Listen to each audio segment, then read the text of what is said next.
Hello everyone, I'm Zishen, a second-year PhD student at Georgia Tech, and today I'm very glad to present our recent work on RRAM-ECC, improving reliability of RRAM-based computing memory. This is a collaboration work among Georgia Tech and DGIST. So here's the agenda I will follow. I will start with the motivation and background, and then I will demonstrate some measurement data from our RRAM-based computing memory test chip.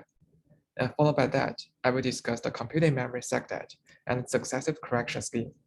And then I will conclude this talk. So okay, first, the motivation and background.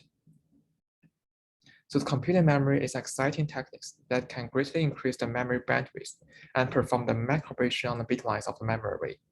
And we can illustrate this by comparing a computing memory and a typical memory array. So first, we swap our sense amplifiers with analog to digital converters. And now we can enable the multiple word lines at the same time and can add the result on the same bit lines.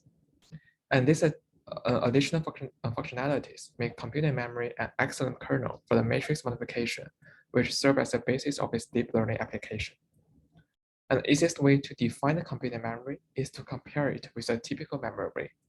So here I'm showing a small example of the two.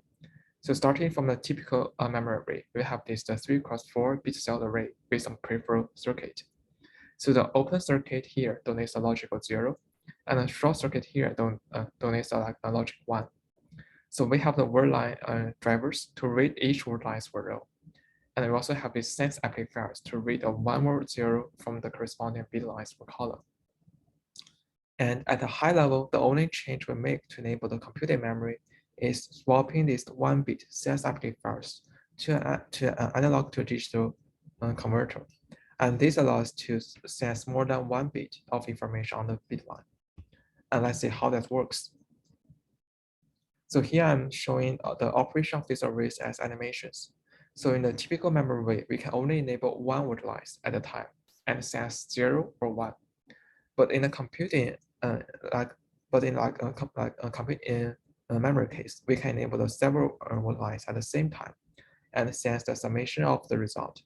So if we have the single 1 enabled, we get 1. And if we have 2 enabled, we get 2. And if we have 3 enabled, we get 3. So we can actively enable arbitrary word lines. So what are the pros and cons of doing this? Well, the main advantage here is we get higher memory bandwidth. If we active n rows, then we get n times bandwidth. And next, we reduce the communication cost because rather than sending n bits, we can send only the log n bits. And lastly, we get free compute, meaning that we get the summation along the bit lines for free because it is in the analog domain. And of course, this operation only works for applications or kernels that want to sum the values together, such as this a matrix modification. So what about the challenges? By increasing this amount of the information along the bit line, we increase the noise, airdrop, and decrease the voltage, headroom. And all of this contribute to an unreliable operation. So the trade-off, trade-off here is really about this performance and reliability. And to further break down the circuit implementation of this, I think about it in the 3 pieces. So first is we active several word lines as we saw before. And we get a current along the bit lines that is the mostly linear, but may have some bias. And next, we have this readout circuit that converts this to a voltage. And lastly, we use the ADC to sense this voltage and quantize it to a digital value that we can use in our applications. So the main difference between a regular memory array and its computing memory array is this ADC part. And for this work, we use RRAM, which is a non-volatile memory and also a popular choice for the computing memory. And our chips also use this like an RRAM memory. So the RRAM is like non-volatile, like a filamentary memory, which means the memory is stored by creating or destroying the filament between the top and bottom plate. So the RRAM has the high resistance state, illustrated by this plot on the right, and also it's the low resistance state. And like other memories, these states follow the distributions that resemble normal distributions. So the device variation showing here poses a major challenges for this computing memory. So it's not that the device variation is specific to the computing memory or RRAM, but instead that the variations of each cell is accumulated when we read the multiple cells at the same time. So what exactly happens when we read the multiple cells at the same time? So let's see like a toy example here, where we read the 8 cells at the same time. So the variation is increased because we have the multiple noisy cells. And this dynamic range is reduced because we have to encode the multiple states on the same voltage range. And what's worse, so computing memory currently does not have a variable ECC scheme. So that is where this work comes into play. And next, I will show some measurement data from our RRAM-based computing memory test chip. So here's the a micrograph of the test chip and a picture of the PCB. And the chip is fabricated in the TSMC's 40 nanometers RRAM and the CMOS process. It achieves up to the 100 megahertz clock frequency and uses a standard digital VDD of 0.8 and an analog VDD of 0.9 and consumes the 11.05 millimolts of power. And to better understanding the device variation and its on-off ratio of the RRAM, we collected the measurement after programming the RRAM using its different voltage configurations. So here you can see on the bottom, we show the resistance distributions of the set operation for the slow resistance state and the reset operation for the high resistance state. And we collect the data for the 3 different right voltages and show the distribution as the cumulative distribution functions. So from this data, we can infer the mean and the standard deviation of these resistance values. And we can observe that by increasing the right voltage, we can reduce the standard deviation as a percentage of the mean, and this can improve the computing memory accuracy. However, we also should note that this does not come for free because increasing the right voltage is going to decrease the endurance of the RRAM. So after understanding how these variations behave for a single cell, we want to understand how they affect reading the 8 cells at the same time. So to do this, we first load all the cells with a random uniform distribution and then read 8 cells at a time. So the result of this is presented on this bottom as a confusion matrix for 2 different right voltages. So the confusion matrix shows the percentage of the time of the expected ADC output, and also the name of the low resistance cells, which is interpreted as the actual ADC output. So obviously, we want the expected to match the actual, which is this a percentage along the diagonal, which is represents its correct operation. And all other represents the errors due to these device variations. So from this result, we can conclude 2 things. So the first is computing memory error rate will increase with device variations. And second is we see that the more low resistance state cells leads to higher computing memory errors. And next, I will show our design for this compute-in memory sector for the error detection and correction. So to implement this ECC, we start from with 256 cross 256 array that animate a few changes. So as before, the array can read up to the 8 bitbytes at a time, and uses the 3-bit ADCs. And it has this shift and add logic to perform this matrix modification. But the new feature we add here is the ECC. So for ECC, we require 2 modifications to our array.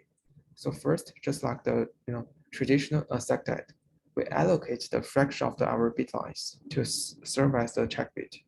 So for every 32 data bits, we have the 8-bit check bit. And second, we require decoder here. So upon like reading the rate, the decoder takes the digital outputs from the ADC and detect and correct the errors. And now like let's see how this works. So to enable this ECC for compute in memory, we'll make use of these two key observations. So first is we really only see this the -1 or +1 errors during this compute in memory. So here, like if we look at this like confusion matrix, we can see like the errors only occur like -1 or +1 of this diagonal, right? And to get a better idea of what is meant by that, let's zoom in. Let's like take a look at just one ADC code. So like when we reach the 8 lines and 7 cells are the low resistance state. So we get this. So we get like this like a histogram. So what we find here is that yes, so some percentage of time we get errors, but these errors only occur like in the -1 or +1 from their true result. Right. And the second key observation here is the relatively old idea, which is called this residual arithmetic. So like which like basically means the parity scheme used by the traditional ECC works after summing multiple rows together, assuming like only -1 or +1 error occurs. And next, we will show how these observations can be used to enable the ECC for compute in memory by walking through a simple example. So in this example, I will like break down this compute in memory and SecDAT into the 3 main components: encoding, detection, localization, and lastly is correction. So the difference from the regular SecDAT will be highlighted in the gold. And this 4-bit data we use is shown here. And to illustrate the computing memory, we also read 4 consecutive rows.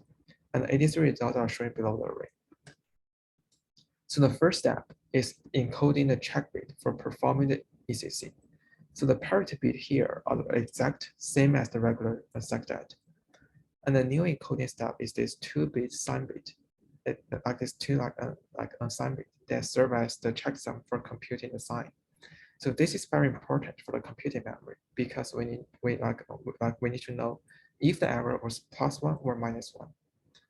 And this is not needed, like in the typical DRAM, because if an error occurs, you just flip a bit. So if an error is detected using the during this compute in memory, we can compare the computing memory result with this 2-bit checksum to see whether the error is positive or negative. And the next step is localize the error. Is this detection and localization? So as example, let us assume that a single error occurred at the 3rd data bit. So instead of 3, we got 2. And to detect and localize this error, we can use the exact same logic as the regular SecDAT. And all we have to do is look at the least significant bit. And from here, we can perform the localization in the same way as the SecDAT by translating the syndrome as the bit address. And now that we have localized the error, the last step is the correction. So this requires to compute the sign of the error. And to do this, we can compare our expected checksum versus the actual checksum. So if we do this like a method, we will get the 0 for this actual checksum, and it's 1 for the expected checksum. And so for 0, 1 implies a -1 error. So then we will go ahead to add 1 to the 3rd ADC output to complete this correction. So that is the ECC algorithm. But how do we implement this in hardware? Well, the encoding can be done by a compiler, since we won't actually be writing the RRAM cells during the compute. And so for this week, we'll target a neural network. So when the programming weighs into the RRAM, we encode this check bits. But this decoding, localization, and correction have to be performed on chip using the logic. So on the right side, I'm showing that an architecture diagram for this digital logic implementation. So there's an XOR tree here and double arrow detection and logic are the exact same as the SecDAT implementation. And it's the sign editor tree and the lookup table are the new additions to the SecDAT to correct for both the -1 or +1 errors. And next, we will see the power and error cost of this implementation and some result demonstrating is the effectiveness at mitigating errors. So in terms of the overhead, the computing memory SecDAT requires 1 additional parity bit compared to the SecDAT. So for the 32 database, the SecDAT requires the 7 parity bits, but here the computing memory SecDAT requires the 8 parity bit. And to understand the area and power cost of the SecDAT for computing memory, we show the percentage-wise breakdown of each component in this pie chart here. So the 8 parity bits, read circuit, ADCs, and this decoder logic cost the 16% error overhead compared to design with no ECC. And in terms of power, so this costs 31% power overhead over design without any ECC. But for this power and error cost, we observe over 100 times average reduction in the bit error rate. So our benchmark was the rest at 18. And what we are showing here is the bit error rate over the 8 layers we profiled. And the green bar here represents the result with no ECC. And the blue bar here represents the result with this SecDAT, with this computing memory SecDAT. So next, we translate this bit error rate to accuracy on the ImageNet using the simulation. And we find that this computing memory SecDAT saved between 3.9% and 16.3% accuracy degradation on the ImageNet. And next, can we even do better? So we further proposed a successive correction. So this computing memory SecDAT can bring us from the bit error rate of this 10⁻³ to the 10 to the -6. But SRAM has a bit error rate of 10 to the -15. So we cannot exactly compare apples to apples. For many applications, this is actually okay. So DS can have shown to be error tolerant, which is really only needing this 10⁻⁵. But if you want to enable a broader class of applications, this really isn't good enough. And so if we could enable the double error correction or even triple error correction, as opposed to the single error correction, we could get much closer to this 10 to the power -15. So in follow-up work, we figured out how to enable the triple error correction. So we made use of 2 key observations. One is this less word lines use the less errors. And second is we can detect 2 errors with the SecDAT, which is the single error correction and double error detection. And so can we use these detection capabilities to actually perform the correction? And that's the example on the right side. So what if we read 4 or if we read 4 word lines? So we check the error and see if we can find an error. So if we find an error, we will break down the 4 word lines into 2 sets of the 2 word lines. And if we still get another error, we will break down these 2 word lines into 2 sets of 1 word line. So this allows us to get double error correction, right? So how do we get the triple error correction? Well, a little known fact is that the SecDAT code we have been using can actually detect the 3 errors. And the SecDAT code has a Hamming distance of 4, which essentially means we can do the single error correction, double error detection, or just single or just triple error detection. So normally this triple error detection has no practical utility, but here it is actually very useful. So following the same logic as before, we can enable this triple error correction with the triple error detection, which brings up to the 10 to the -12, which is competitive with the SRAM design. So in terms of the implementations, here we show a schematic that serves as the decoder for both the DAC and TAC. And there are the several XOR trees that detect the syndrome and perform the a traditional DAD. And the output from these modules are then used to perform the TAD and DAD. And the result of the detection controls the next state of the number of volatile state machine. And this is used to keep track of the state in a successive correction. Okay, so let's see some results. So for the soft errors, we simulate the RAM-18 over a range of the measured like LRS variations and show their bit error rate and performance with the different ECC scheme. So we find that the DAC is a double error correction and TAC is the triple error correction can yield the lowest bit error rate for all these LRS variation cases. So for the lower LRS variation, they have nearly the same performance as SecDAD. And for the higher LRS variation, the performance greatly reduced, because the errors occurs and the word lines are frequently reread. So at 6% LRS variations, the TAC can achieve the 636 times and 427 times bit error rate reduction over the same SecDAD and arithmetic code. And to understand how our ECC scheme can scale to more parallel or word lines, we perform the software experiment at a different number of the word lines. So we find that the TAG can enable the 32 parallel word lines at a lower bit error rate than 8 parallel word lines with no ECC.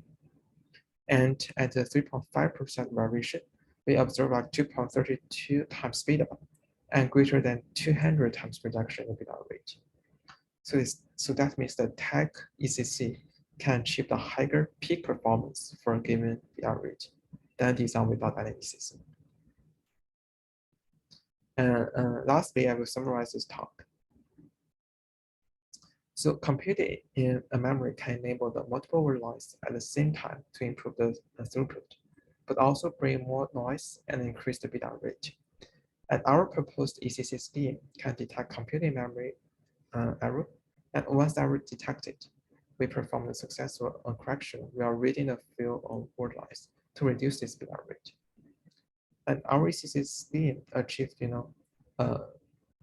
more than 16,000 times improvement in the bit error rate over no ECC.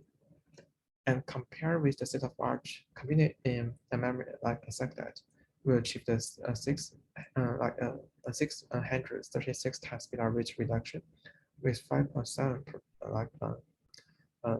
percentage performance penalty. So with that, I will conclude this presentation. You're welcome to check our papers for details and contact us for any questions. Thank you for listening.